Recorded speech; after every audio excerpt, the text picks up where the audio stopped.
महादेवाय त्र्यंबकाय त्रिपुरांतकाय त्रिकाग्निकालाय कालाग्निरुद्राय नीलकंठाय मृत्युंजयाय सर्वेश्वराय सदाशिवाय श्रीमान महादेवाय नमः।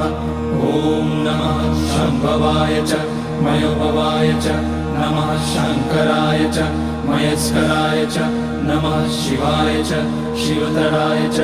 ओम त्र्यंबकं यजामहे सुगंधिं पुष्टिवर्धनम् उर्वारुकमिव बन्धनान् मृत्योर्मुक्षीयमामृतात्।